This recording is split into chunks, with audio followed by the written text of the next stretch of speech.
Welcome, folks. Thanks for coming. I'm sure we'll have some late comers. I'm Laura, representing Transition Town Jericho, a movement that is attempting to build resiliency on the town level as opposed to the individual, the national, working at the town level. We've been around a few years, and we've recently sprouted the Food Hub, which is doing a lot of things in Jericho and Underhill. So information on both groups in the back, but Transition Town Jericho is forever dedicated to public education.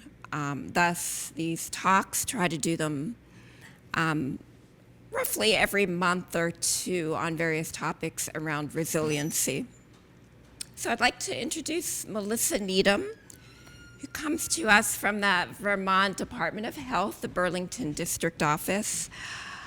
She particularly focuses on healthy communities. I'm sure she will tell you all about her work. She is new in that position as of May, coming to us from North Carolina, and has background in food insecurity issues, working with schools, etc. There will be a roughly 45-minute talk, and there'll be time for discussion and questions. And I will hand it over to Melissa. Yeah, thanks, Laura. So, hi, my name's Melissa Needham. I am one of the public health specialists at the Burlington District Office of the Vermont Department of Health. So we serve beyond just Burlington and actually serve all of Chittenden County. My specific role is in our healthy communities work. So we like to break down the different public health specialists' position into age groups. So we've got 0 to 5, 5 to 18, working age, and then our healthy communities works across the age spectrum, but working at more of a systems level, community level. So oftentimes that's with municipalities, town staff, community organizations. Community organizations, community coalitions, to find ways to implement policies, programs, and projects that promote health and well-being for all folks. So today I'll be chatting with you all about food as medicine. Hopefully the volume is better. Let me know if I need to talk louder throughout. To start off, I'll just briefly define what food as medicine is. So the U.S. Office of Disease Prevention and Health Promotion refers to food as medicine as a broad range of approaches that promote optimal health and well-being and reduce chronic disease burden by providing nutritious food with human services, education, and policy change through collaboration at the nexus of healthcare and community. And in this little semicircle here, you'll see that it extends beyond just the healthcare system and also encompasses a lot of the other components of a food system. So a lot of those access to agriculture and resources, as well as a lot of social and cultural relationships to food. But before going more into depth about the different interventions, I wanted to talk about chronic disease because food as medicine is used to treat chronic disease. So as defined by the Centers for Disease Control and Prevention, a chronic condition or chronic disease is a condition that lasts 1 or more years and requires ongoing medical attention or limits activities of daily living or both. And maybe unsurprisingly, the United States has quite a high prevalence of chronic disease. So 6 in 10 Americans have at least one chronic disease, and 4 in 10 Americans have 2 or more chronic diseases. And we can see how that relates to the top 10 leading causes of death in the United States. If you look up there on the right-hand side, we see chronic diseases like heart disease, cancer, stroke, diabetes. And the most interesting thing is a lot of these deaths could be preventable because chronic disease can be preventable, especially by addressing a really short list of risk behaviors, those being smoking, poor nutrition, physical inactivity, and excessive alcohol use. So, Vermont is a very healthy state. However, residents here are not immune to chronic disease. It still persists, and especially among certain demographic groups, which we'll talk about. We're going to look briefly at 4 common chronic diseases: cardiovascular disease, cancer, chronic obstructive pulmonary disorder or disease, or COPD, and diabetes. So as you can see, nearly 1 in 10 Vermont adults have ever been diagnosed with cardiovascular disease, or CVD, and similarly 1 in 10 Vermont adults have ever been diagnosed with cancer. Cardiovascular disease is typically higher among adults with a disability, older adults, and adults in lower income households. And we see similar prevalence among those groups in our diabetes and COPD rates. So although diabetes only affects around 8% of Vermonters, we do see that folks with a disability are more likely to have diabetes.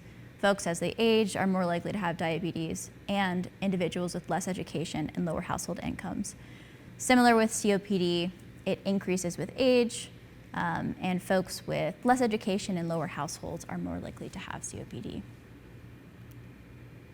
So, chronic disease can typically be influenced by 2 broad risk factors, those being modifiable and non-modifiable.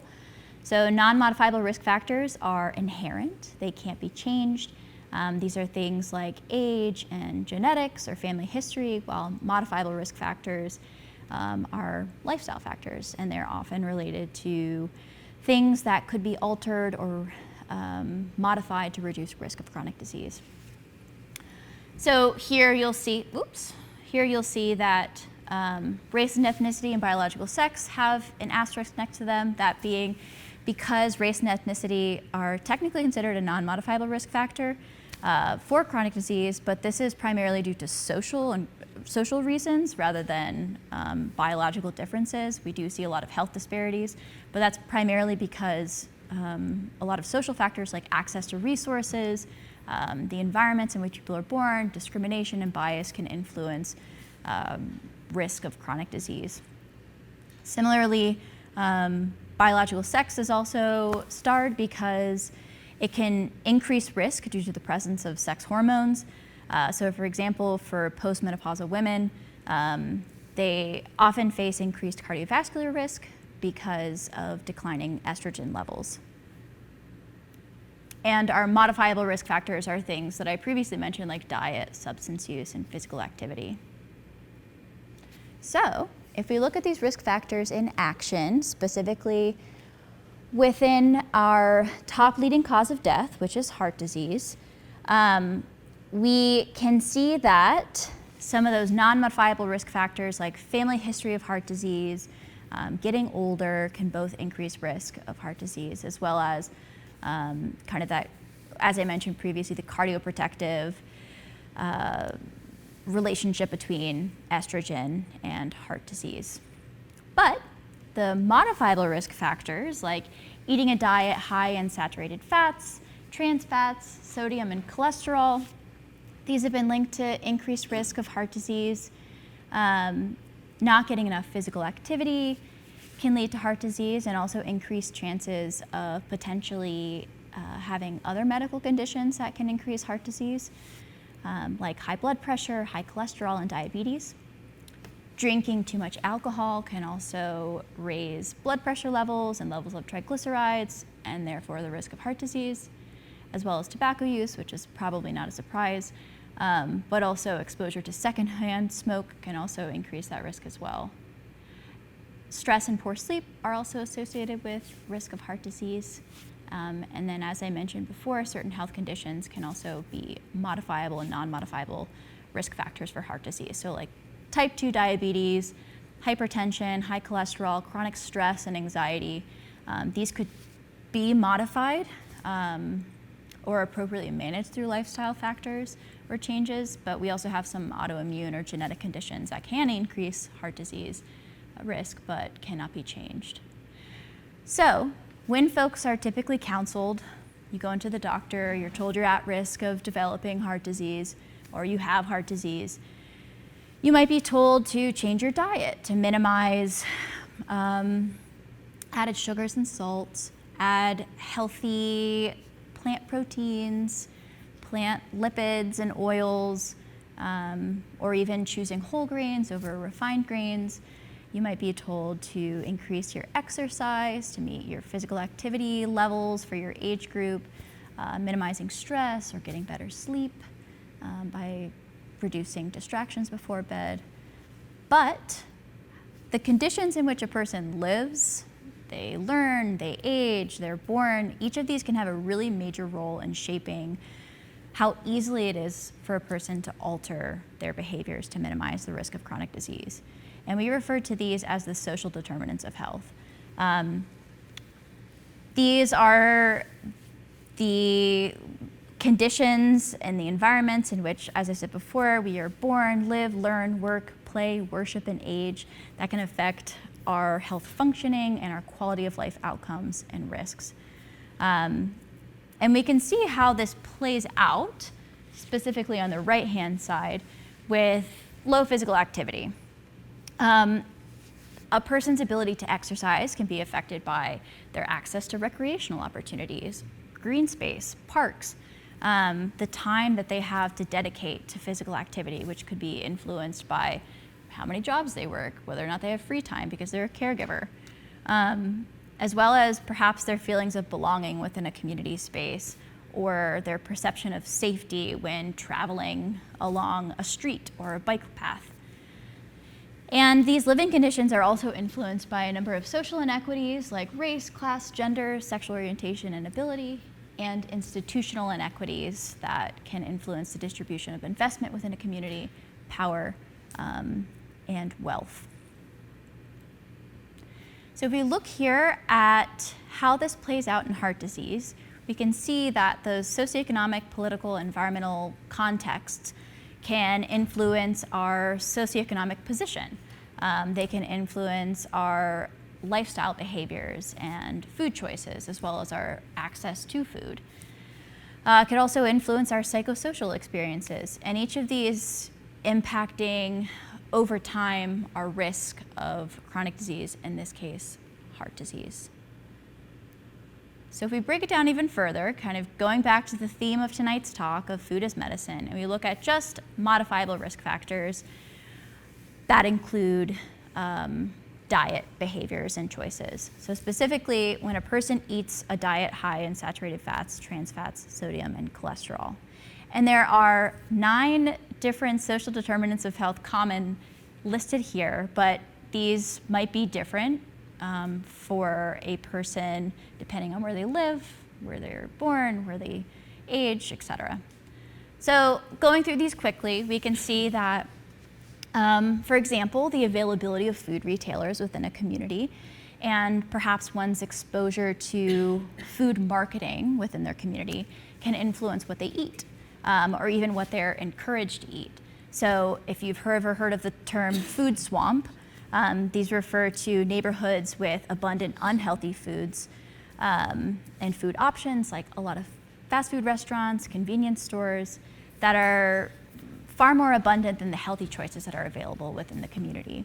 So even if a grocery store exists, there are so many more unhealthy food options that the more convenient choice or easy choice is an unhealthy or less nutritious one. And living in these areas can also limit what you have access to buy, the quality of food and the diversity of options, as you might be limited to a convenience store, which is less likely to have produce, for example. Similarly, a person's access to food outlets can also influence their food choices. So some folks live in what we refer to as food deserts. It's a pretty common term these days. You may have heard of it. And these are communities with limited access to affordable, healthy food options. So they may lack grocery stores, which forces residents to rely on what's available or accessible to them within their immediate area. Transportation options, kind of on the similar wavelength, can also impact food choices. So, for example, if you're a non-driver or are unable to drive and you rely on public transit to get around, or walking, rolling, biking, but you, for example, live in a community with disconnected sidewalks, or poor quality sidewalks, or no bike lanes, or maybe where you live is not conveniently located to get to really essential resources or institutions within your community. Each of these can influence your ability to travel independently, as well as your mobility, and ultimately where you can buy food from or eat at. The amount of time that a person has to dedicate each week or every day to shopping, for example, for whole foods can influence what you eat.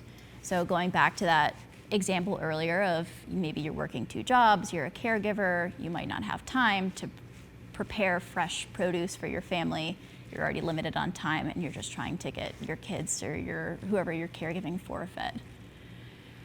Additionally, where you live can also influence food choices.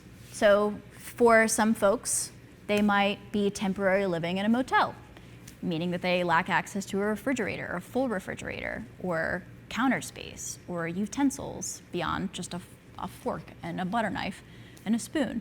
So it really limits what you can prepare and what you can store, meaning that canned foods and boxed goods are the more convenient option.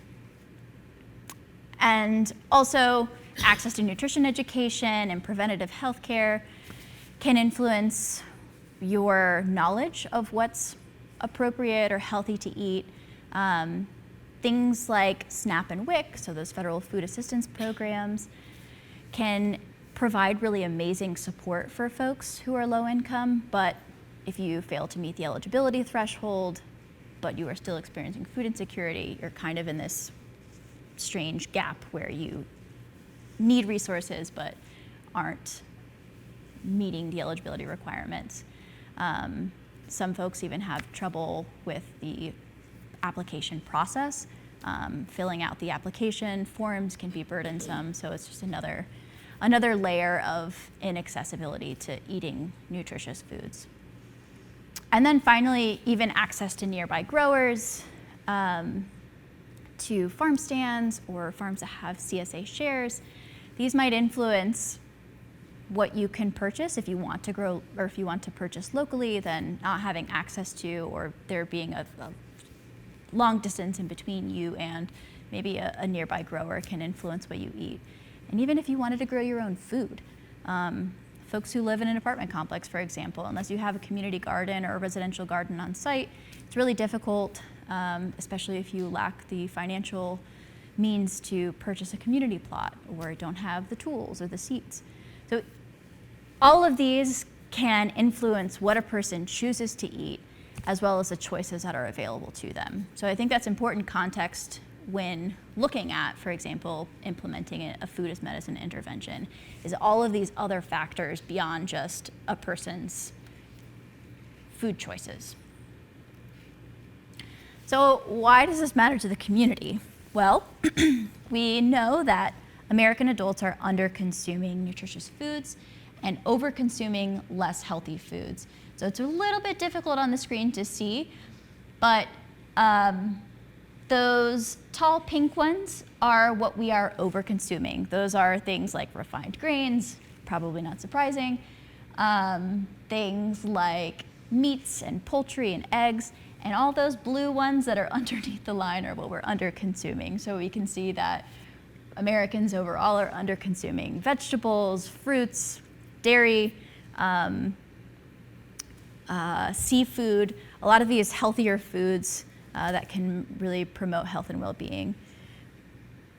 We also, based on the USDA's the USDA's Healthy Eating Score Index, we can see that Americans at all ages are failing to meet their recommended daily guidelines, with a significant dip during adolescence. And that's reflected in our own data at the health department, our youth risk behavior survey data that shows that 1 in 5 Mount Mansfield School District high school students ate their recommended servings of fruits and vegetables every day in the past week. And then finally, kind of going back to what we first started out with those top leading causes of death, a pretty staggering fact is that more than 50% of the deaths within the state of Vermont can be attributed to just 4 diseases, those being cancer, heart disease and stroke, type 2 diabetes, and lung disease. And these can be tied to just those 3 modifiable behaviors that we talked about at the beginning: no physical activity, poor diet, and tobacco use.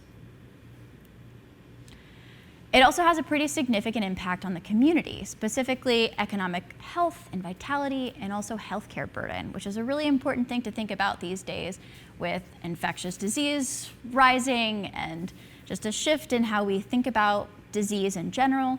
So specifically, when we think about diabetes, nearly a quarter of our national cost of diabetes can be attributed to lost productivity at work, unemployment from chronic disease, and disability, and also premature mortality. It also significantly limits our labor workforce. So if folks with diabetes were able to participate in the workforce like their peers without diabetes, we would have around 2 million more people who could work from the ages of 18 and 65 in the workforce. And a really staggering quote pulled from Tufts University's research is that the combined healthcare spending and lost productivity from poor diets cost the economy $1 trillion each year, which is equal to the economic output of our food system, meaning that for every dollar that we're spending on food, the economy is losing $1 in health harms.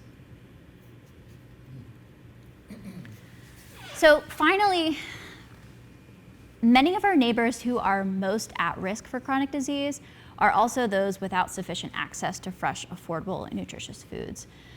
We refer to these folks as food insecure. So in Vermont, 1 in 14 adults are food insecure, and this is a conservative amount. It's also been noted that it could be 1 in 10 or 1 in 9.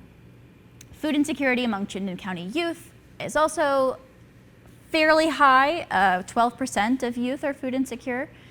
And we also see that certain groups, specifically Black, Indigenous people of color, Vermonters with a disability, and adults with less education and lower household incomes are more likely to be food insecure. And folks experiencing food insecurity are also at greater risk of chronic disease, unsurprisingly. Specifically in Vermont, rates of chronic disease like arthritis, lung disease, and cardiovascular disease are statistically higher among food insecure individuals compared to food secure folks. These adults are also more likely to report poor overall health, poor mental health, poor physical health, and also to not receive sufficient social and emotional support. And they're also more likely to report those other risky behaviors that we saw earlier, like smoking, and no leisure time physical activity, as well as hypertension. And a lot of Vermonters who are experiencing food insecurity, 48%, are currently above the eligibility threshold for federal nutrition assistance programs, meaning that they're struggling to afford nutritious foods but cannot receive or aren't eligible to receive these really crucial assistance dollars that would help them to eat more nutritious foods. And here we can see, I won't go through it, but we can see how chronic disease, health conditions, and health behaviors associated with food security can affect folks along the age spectrum. So in childhood, adulthood, and then as folks age into their older years. Which brings us back to food as medicine. So again, food as medicine encompasses that broad range of approaches promoting optimal health and healing, reducing chronic disease,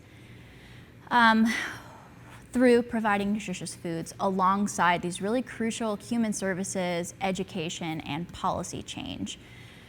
And you'll often see food as medicine interventions depicted in a pyramid shape, with more individualized treatment-oriented interventions listed at the top. And the lower down you go, the more population level and prevention-oriented the interventions become. So we'll go over some different interventions and then also look at a few examples of how food as medicine is being implemented across the country and in Vermont. So first at the top, we have our medically tailored meals and medically tailored groceries. So medically tailored meals are fully prepared meals that are provided to patients usually with really complex medical conditions, who are or may be unable to shop or prepare meals on their own. They are tailored to their health conditions and oftentimes complement any medications or other sorts of medical histories that they might have. And folks are referred through their medical provider or through a health professional as a part of a treatment plan for their disease. It is important to note that a lot of folks who are receiving these sorts of meals might not be able to afford to participate in a program had they not had insurance coverage. Similarly, medically tailored groceries, oftentimes for folks who have a little bit more dexterity or mobility to be able to prepare foods on their own. These come in perishable and non-perishable grocery boxes, and they're also tailored and designed by registered dietitians with the intent to address specific health conditions or diseases. And we see a few examples. It's a little bit difficult to see on the right-hand side.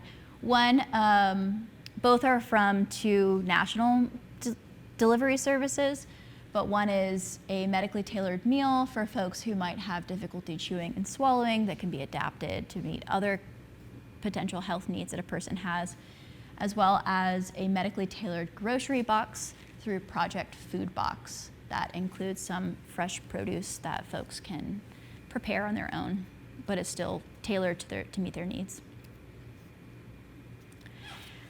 Next, kind of similar, are medically supportive meals and medically supportive groceries. The biggest difference between medically supportive and medically tailored is that medically supportive meals and groceries are healthy and can reach a broader population. So you might see things like a heart-healthy or a diabetes-friendly meal.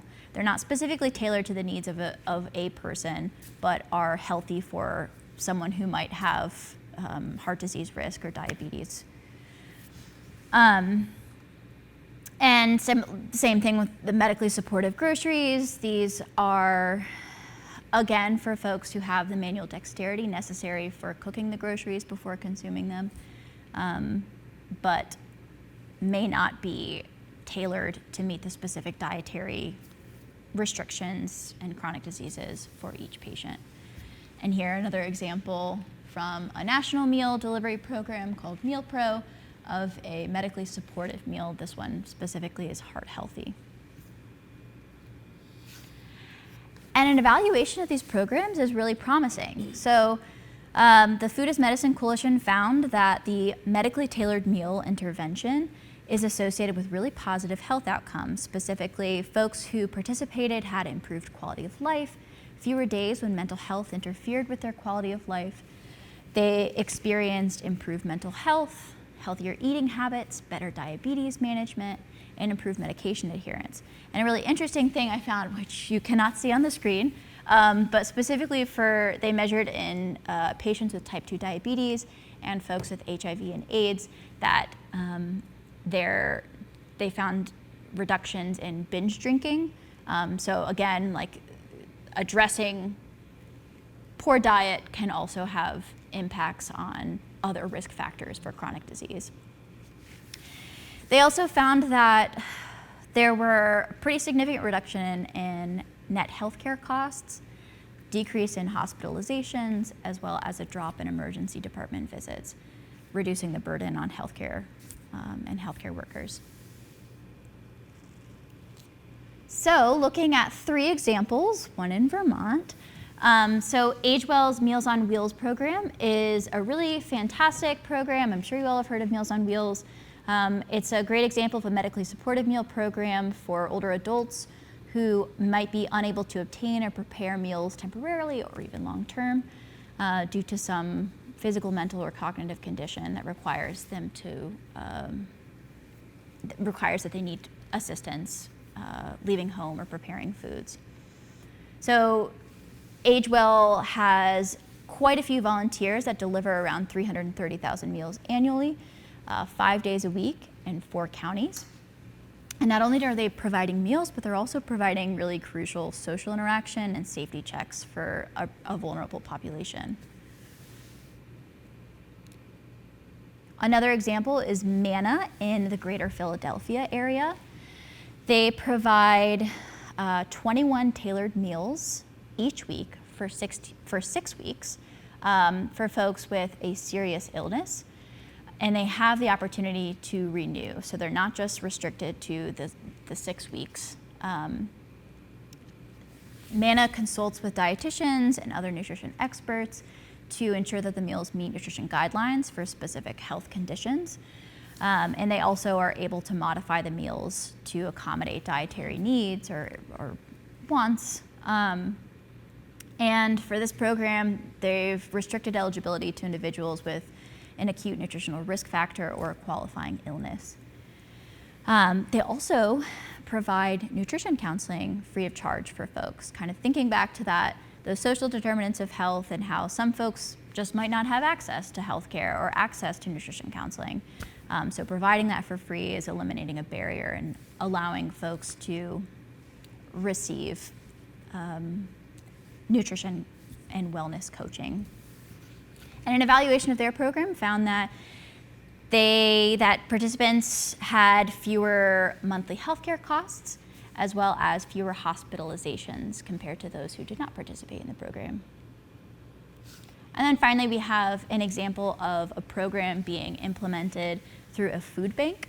So Second Harvest Heartland in Minnesota provides medically tailored food boxes to individuals who have a chronic health condition, and they're listed on there. So specifically diabetes, hypertension, heart failure, and heart disease, and also are food insecure. So patients are identified through a number of healthcare partners, the Department of Health, as well as insurance companies, and they also provide some really important wraparound services like SNAP application assistance for folks, transportation and utilities assistance, as well as even things like filing taxes, assistance with that. So it really alleviates the burden of a lot of these other determinants of health and allowing folks to focus on eating nutritious foods and improving their health. Additionally, they provide some medically tailored and culturally responsive recipe cards and educational materials. Next are produce prescription programs. So these are programs in which a healthcare provider issues a prescription for fruits and vegetables for individuals who are or have at risk of a diet-related chronic condition and also might experience food insecurity. So these could be a physical box of produce. It could also be a financial incentive like a discount or a bonus or a credit. And folks can usually pick up their prescriptions from the grocery store or a delivery service. Could be an on-site access at a healthcare site like a hospital food pantry, as well as a food bank, a food pantry, farm stand, or farmer's market. And these can be a part of a longer-term plan for managing chronic disease. And there are a few examples. So we've got Veggies for Vouchers, which provides folks with a physical voucher that they can present at grocery stores or at farmers markets, and another Vermont-specific organization providing a produce box for folks. And similar to medically tailored meals, these are really yield pretty impressive results. So an evaluation of 9 different programs across the country found that fruit and vegetable intake increased by nearly a cup a day for adults, and then a quarter of a cup among children. For folks who started at baseline with high levels of A1C, which measures the glucose in your blood, those levels declined for folks who had high blood pressure at baseline. Blood pressure declined, as well as BMI for folks who were identified as overweight or obese at the beginning of the study. It also increased odds of self-reporting higher health status. So, for example, a person who started out at the beginning of the prescription program and, for example, had reported as fair health, they had a 60% increase in odds of increasing by 1 level their their health status, so going from fair to good. And the same was noted among children, so their odds of improving their health status doubled. There's also a reduction in odds of being food insecure by the end of the program among all households. So one example from my home state, North Carolina, is Reinvestment Partners Eat Well program, formerly known as Super SNAP. And so essentially in this program, healthcare partners at participating healthcare centers would screen patients for income and food insecurity, as well as diet-related diseases, or a risk factor like high blood pressure or high levels of A1C. And they would write them a produce prescription. And then the individual would call Reinvestment Partners themselves to eliminate handling of potential personal health information. The Reinvestment Partners partnered with Food Line, which is a really large grocery retailer in the state, and provided participants with $40 a month in benefits that's loaded onto their loyalty card, their membership loyalty card, with the intention of really minimizing the visibility of a person having to present a voucher to identify themselves as being food insecure. So they found that their program was associated with increased monthly purchase of fruits and vegetables, as well as nuts and legumes, reduction in total food and beverage spending on less healthy foods, as well as reduction in food insecurity and emergency department admissions. And there are so many produce prescription programs in Vermont. I'll talk briefly about each of these. So we have some representation from the Healthy Roots Collaborative and in collaboration with Notch, Northern Tier Center for Health. Their pharmacy program is fantastic, as well as UVM's medical centers, Farm Shares for Health, the Vermont Farmers Food Center Pharmacy Project, Vermont Youth Conservation Corps Healthcare Share Program, and Addison County Relocalization Network, or ACORN's Pharmacy Food as Medicine program. So although these programs differ, they are similar in their screening and distribution models. So individuals are screened positive for food insecurity and or at risk of or living with one or more chronic diseases. They can be referred, similar to the other interventions, by their physicians or a case manager, by community organizations who work closely with them or with an organization. And one program, they're actually referred through Vermont Department of Health's You First program, word of mouth, or even participation in an existing program like UVM's chronic, comprehensive pain program. Typically, folks are given a weekly summer CSA share that they can pick up and a monthly winter and spring CSA share as well. They might be able to pick it up on site or at distribution sites, primary care clinics, or farms and farmers markets. They also provide recipes, resources, and other educational opportunities that could be shared in a weekly newsletter, taste tests, nutrition and cooking classes, and some nutrition and wellness coaching. And they've yielded incredible results. So Acorn, specifically in Addison, has provided nearly $50,000 in direct support to local growers. Respondents who participated in the program tried new fruits and vegetables and recipes. They also felt more confident in their ability to prepare meals using fruits and vegetables. VFFC provided support for 10 to 15% of incomes of new and beginning economically disadvantaged farmers. Participants also reported feeling that their health was better or good, and were more likely to continue to eat fruits and vegetables after the program ended. And they also reported gaining more knowledge about the importance of eating fruits and vegetables for their health. VYCC Similarly, reported participants increased their frequency of consuming meals from scratch with fresh produce, as well as eating fresh produce during the week. Notch also reported participants trying more vegetables compared to before the CSA program, as well as fruits. And UVM had a really interesting, some interesting findings. So similar to the other programs, folks were satisfied with their overall participation in the program, as well as reporting that they have increased their access to fresh local foods and felt healthier due to participating. But they also had a modest amount of folks who reported that they made social connections through the program, that they felt less lonely because of the program. They spent more time outside, and also feeling like participation in the program helped to reduce their carbon emissions.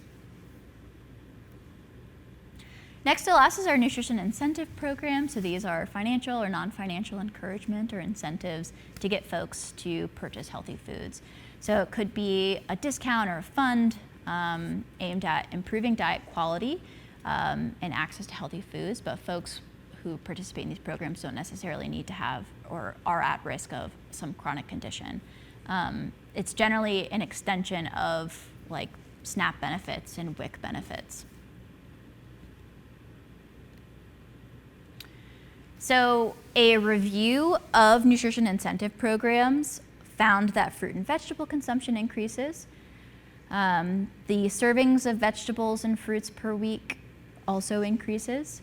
Some studies in an evaluation conducted by county health rankings found that the variety of fruit and vegetables increased, dietary intake for families improved, and increase in fruit and vegetable consumption 2 to 6 months after program participation was noted. However, going back to the social determinants of health we talked about earlier, continued access to assistance is really crucial for program participation beyond the program period.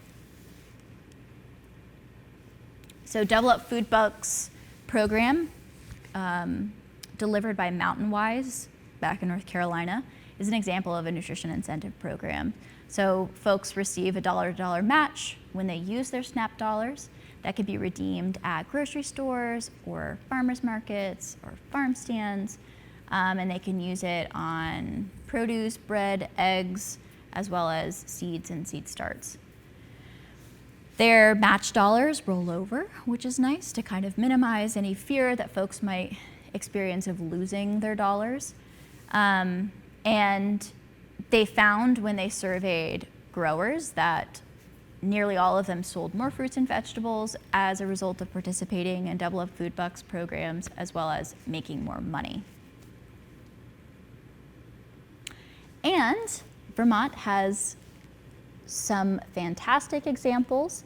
So NOFA, or Northeast Organic Farming Association, has quite a few nutrition incentive programs, a few are listed here. So their farm stand match program, where customers receive a 50% discount on fruits, veggies, and herbs and seeds and starts when they're using their 3 Squares Vermont benefits. Crop Cash is another example where, similar to the Double Up Food Bucks program, SNAP dollars are matched when they're spending on local fruits, vegetables, herbs, seeds, and starts at participating farmers markets. And then their Farm Share program provides financial assistance for folks who would like to access the CSA share, but maybe necessarily don't have the financial means to do so. Nutrition education counseling has been a common theme among each of the interventions talked about so far. So essentially, in order for folks to effectively use the produce or the food that they're receiving, it's really crucial that they have the skills to be able to prepare them, to know how to store them, to have access to tasting them, so they have a really positive experience with eating fruits and vegetables and other healthy foods. And there are 4 different approaches: medical nutrition therapy and behavioral pharmacies, which are more of like the direct expert to patient delivery of coaching, really focused on changing behaviors or behavior modification, and then culinary medicine and teaching kitchens provide support for patients who are enrolled in courses from a nutrition and culinary expert. And then finally, we have these population level food policies and programs. So these really enable greater access to food and nutrition within communities. These can be things like SNAP and WIC, National School Lunch and School Breakfast programs. It also includes federal nutrition programs or education programs like SNAP Ed, which complements SNAP, WIC, which provides nutrition education and breastfeeding support to new mothers, as well as nutrition labeling and healthy food financing initiatives. But there are certain things, these 4 quadrants, that really complement and support food as medicine. So those are health delivery system resources. So in order for a food as medicine intervention program to be successful, it really requires the support of the health system. So that could be programs and services that support food-based interventions, like whether or not a healthcare system has food security screening, for example, in their intake forms, whether or not there's a referral system set up between healthcare providers and retailers, or in the case of healthcare workforce, if folks are properly trained. So an interesting finding from Tufts was that 4 in 10 providers thought that medical schools provide enough training on food, nutrition, and health, and 8 in 10 agree that there should be more training provided when folks are attending medical school or medical training. And I think that this reflects in the graphics to the right. For patients who were asked questions, or patients asked questions about dietary habits, about 40% were actually asked about their dietary habits, and nearly 50 were given dietary advice, but only a quarter were asked if they actually had enough to eat at home. So having that the sensitivity, the training provided to healthcare workforce is really crucial to providing appropriate and adequate care, nutrition counseling. Food nutrition security resources, we've talked about this quite a bit. So these are just those programs and policies that ensure that folks with diet-related conditions have consistent access to affordable, nutritious foods. So those could be those nutrition assistance programs that we talked about, SNAP and WIC, as well as food banks and food pantries, mobile markets within a community, community gardens, and then local food policy. Food production resources, again, are really crucial to the success of food as medicine interventions. So this is really the infrastructure and the programs that support growing and sourcing and distribution of fresh, nutritious, and medically appropriate foods. So the accessibility or availability of home and community gardens can promote or support food as medicine interventions. Farmers markets and food hubs available within a community, local farms, cooperatives, the procurement by an institution of fresh foods, as well as local, state, and federal policy. Each of these can be really supportive of food as medicine interventions. Then there are the healthy food access environment resources. So making sure that the infrastructure, programs, and policies provide folks with easily attainable nutritious foods. So this is the access to food retailers or grocery or farmers markets and CSAs, as well as transportation infrastructure within a community and land use patterns. So all of these things can promote access to folks to ensure that there is a healthy food environment and that they have access to affordable and nutritious foods. And I won't go on because I want to leave some time for folks to ask questions. But for individuals who are interested in getting a food as medicine intervention started in their own community, it's really crucial that the first thing you do is evaluate what health looks like in your community, so those health outcomes, needs, and assets. So first, I would recommend identifying health outcomes and disparities. You could look at local health surveillance data, like the Vermont Department of Health data, behavioral risk factor surveillance data, youth risk behavior survey data, as well as health disparities, what that looks like within your community, and national data, as well as identifying some health needs that aren't reflected in surveillance data. So what do people think about food access in their community? What's missing? How difficult is it to get access to X? And finally, to identify assets within your community so that you're using resources that could be institutions, civic associations, even people within your community to support the success of your program, and also to not, have to get something new started. You're just using the assets, the resources within your community. Forming partnerships with diverse community interest holders is really crucial. So 4 different partnerships that are really important might be those community partnerships. So working with not only nonprofits and CBOs, but also potentially faith-based organizations and institutions, since they provide a lot of services to individuals within a community, as well as civic associations. Health partnerships with networks and providers, health departments. Those are all great partnerships to have when you're starting something like this. Working with food retailers is really important, beyond just farmers at farmers market, but also how are we working with our Dollar Trees or dollar stores within our community to expand access beyond what we already have. And academic partnerships, specifically with tertiary institutions, can provide evaluation support, but primary and secondary institutions like elementary and middle and high school, they can provide space, volunteers, all great resources to have. Third is identifying sustainable funding pathways. So a couple different funding sources that folks use to implement food as medicine interventions are often through foundations and nonprofits, but it could be for-profit businesses or in-kind donations, government agencies, and healthcare providers through insurance reimbursement for different produce prescription programs. And there are quite a few costs associated with food as medicine programs beyond just staff and personnel time, but even like the materials and supplies for distribution. If you're planning on doing vouchers,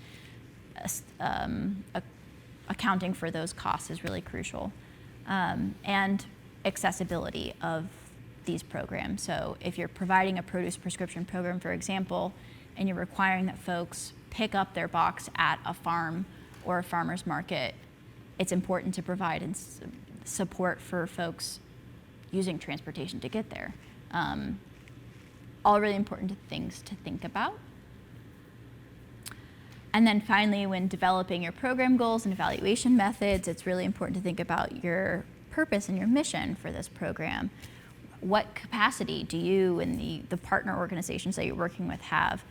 Metrics for success and different outcomes that you plan on evaluating, as well as the evaluation type if you choose to evaluate the outcomes of your program.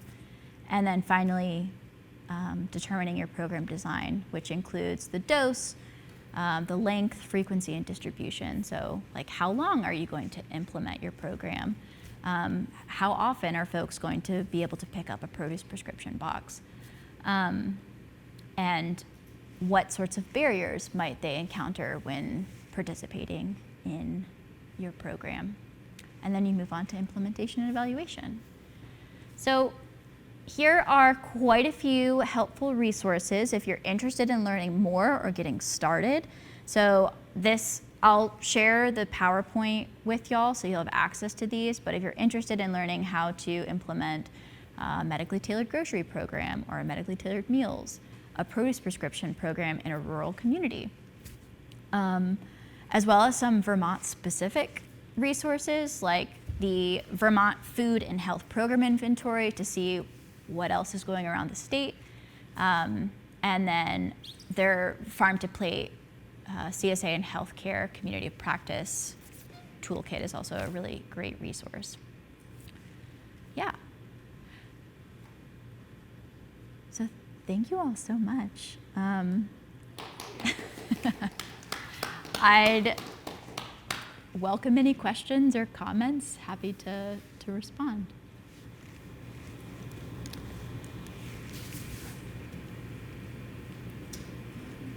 Sure. Maybe this is an announcement, but it might garner some discussion. The Vermont Farm to Plate, I think has been really critical. You mentioned partnerships are so vital for getting the food pharmacies off the ground. And you said there are 5 main food pharmacies in Vermont. And apparently I found out that they have a so-called community of practice. Right. A couple meetings a month. And anybody can sit in on these meetings where the 5 food pharmacies are, whatever, talking best practices, sharing ideas, because for everyone it's fairly new, although the one in Rutland I think has been around like a decade. Mm-hmm. But yeah, so anyone can just find out more and just through those, I guess there's Zoom meetings once a month through, and I can give people information on it. Yeah, the network has amazing resources. So specifically the Farm to Plate local planning for food access is great to look at if you're interested in learning more about how to address the social determinants of food insecurity. So what sorts of policies and land use patterns can communities implement to ensure that access to fresh, nutritious, affordable foods is available for all individuals.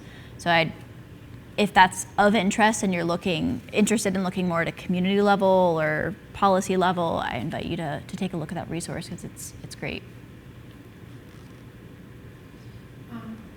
So how the food as prescription, like medically supported, not just not just because you're at risk of heart disease, but people who, I guess it's called a prescription. How is that doing in the state of Vermont? Do the insurance companies pay for that? How is that going? Are there a lot of rejections? Or what are the healthcare providers doing? Like, where are we at in the state of Vermont specifically for people who need it? Yeah, for medically supportive and tailored. Yeah. So a lot of that is reimbursed through Medicare and Medicaid. And Vermont has I think it's pending. They've submitted it's called a Section 1115 waiver that would provide essentially like a demonstration grant for a medically tailored and medically supportive program. But it's really about because it's reimbursed by insurance companies, it's getting them on board. So you're saying the insurance companies are not on board, or the healthcare providers have to be on board, and then they have to convince the insurance companies? Right, and that's why it's provided a lot through, or reimbursed through Medicaid and Medicare, because it's an incentive. I mean, you want folks their health to improve. So Medicare, you're of age 65 or older. Medicaid, you're income eligible. Mm-hmm. What about normal? I use the word normal, but you're under 65 and you're not on Medicaid, right, but you have a health condition or something that you really could benefit from. Are insurance companies paying for any of that, or is that not as much as there should be. I couldn't find anything specifically in Vermont. I know that in North Carolina, for example, Blue Cross and Blue Shield has been doing more with providing reimbursement for folks who are not on Medicaid or Medicare. But I'd be happy to look more into models that of private insurers that aren't affiliated with Medicare and Medicaid and connect with you. I'm just wondering if your organization or someone is like trying to advocate for that through whatever channels. Yeah. Yeah, definitely. I mean, I think that with my specific role, it's not really within my purview, but I think that there are a lot of folks advocating for more accessibility for folks who are kind of fall into that gap of they're not receiving assistance, whether it be through assistance programs or public health insurance. So there are folks advocating, it just has been taking a lot of time. For these food pharmacies, their main sources of funding then are government grants and then Federal grants. GUSNIP is a big grant that folks utilize. A lot of the times it's grants from foundations. So for example, a previous role that I had was working for an organization that provided grant funding for similar programs. So we as a foundation would provide funding for like a Double Up Food Bucks program or a SNAP reimbursed or a CSA share for folks who receive SNAP benefits. There are opportunities also for like private businesses or local businesses to get involved, whether it's through providing staff time or volunteer time as just additional ways that you can reduce the cost overall for organizations that are hoping to implement a program. You mentioned that the UVM Medical Center is on board with us, giving out prescriptions for, it seems like the whole community health network and Vermont should be targeted because they often serve lower middle class or people who are really struggling. That would be a perfect, do you know if they've been approached to be? So the current iteration of their program, from what I gathered, is that it's restricted to folks who are participating in their comprehensive pain program. Previously, it had been a larger patient population, but I think just due to funding, they changed. But they're doing a lot of great work in just providing like some of that healthcare system resource support. So like providing food security screening is a fantastic way of, even if folks are unable to be enrolled in a prescription program, they're still identified and it's noted in their EHR that they're experiencing some food insecurity or accessibility issues to a resource so that they can provide them with connections to different community organizations that can support.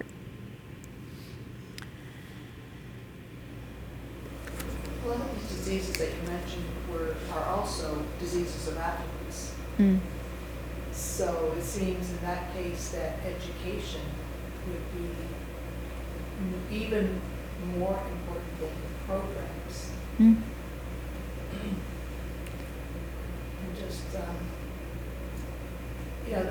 the motivation is, who wants diabetes? Who wants cancer? Probably not a lot of people really want these things.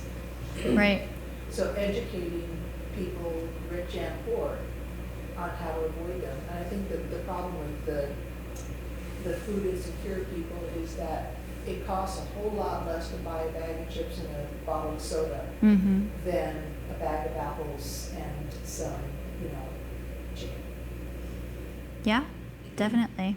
Yeah, education and also addressing a lot of those social influences or social and economic determinants of health. Like, if you don't have kitchen space or maybe your power got turned off, then it's hard to cook a chicken or store a chicken. So that's a great point of like, you've got to address both education and access. Yeah, it's like one big problem and then another big problem that adds on to the big problem. Mm-hmm. Right. In the food insecurity. Right. And I think that a lot of the times education is the first intervention that folks implement because it's in a way easier than addressing these like large scale social problems like poverty. So I think investment in not just providing food for more folks, but also like how can we improve transportation infrastructure and how can we increase access to retailers and job opportunities. I was also wondering how much emphasis there is on where the food comes from. Mm-hmm.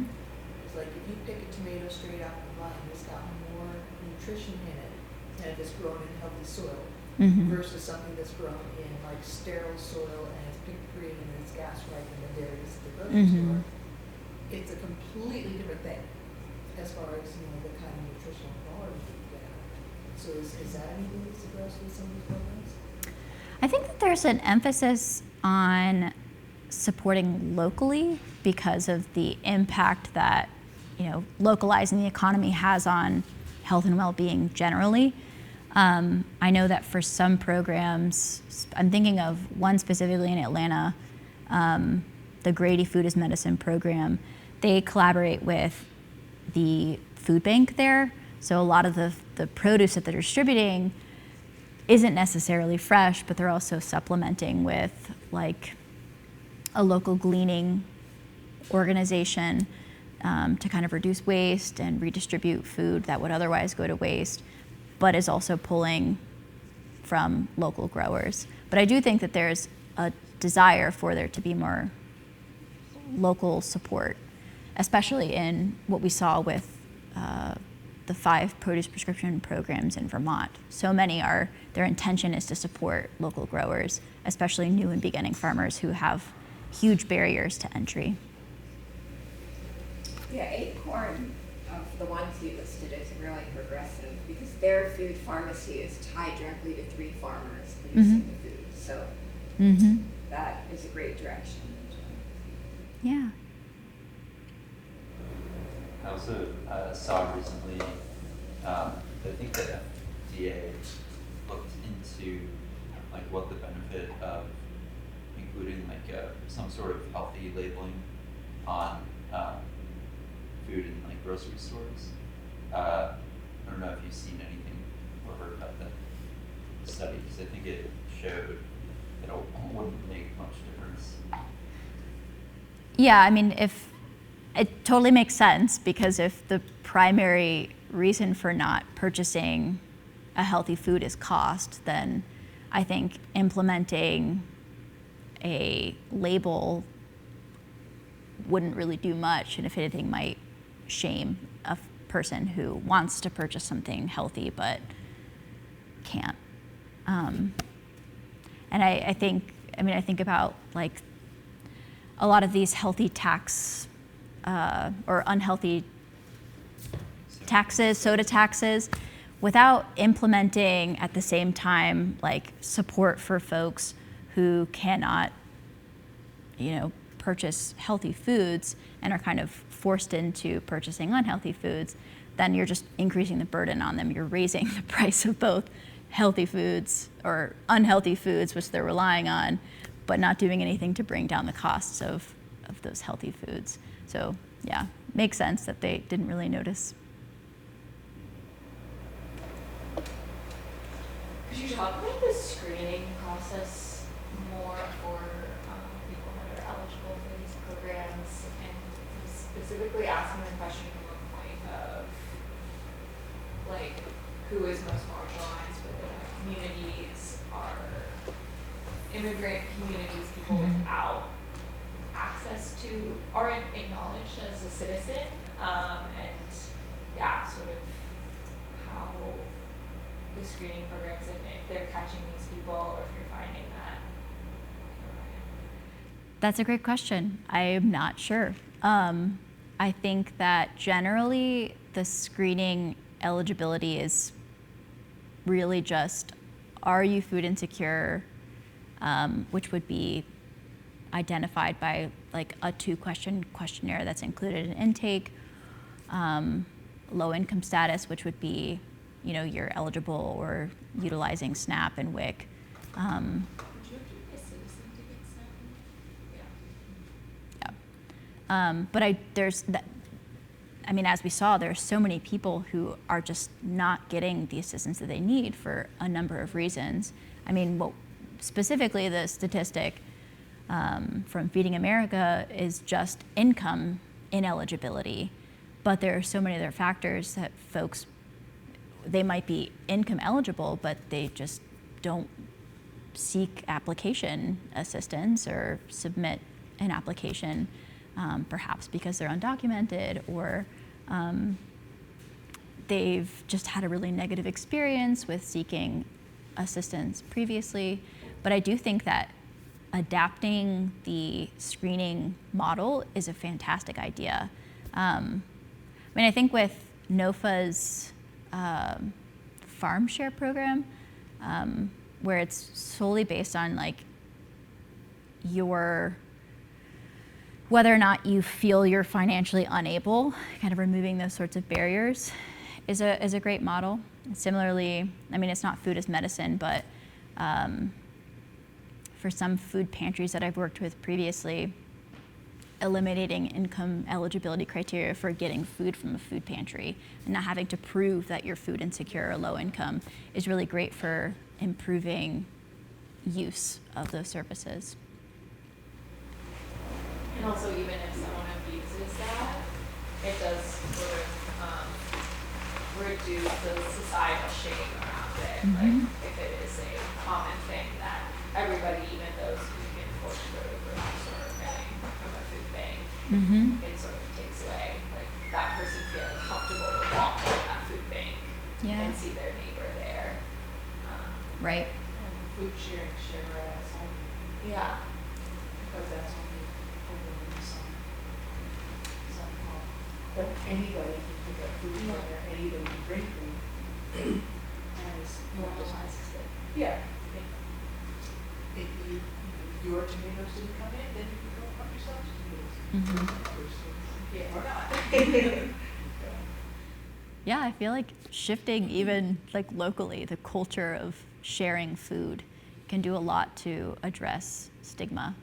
And that's a great example of how can we create even community programs that reduce food waste and also support folks who need food.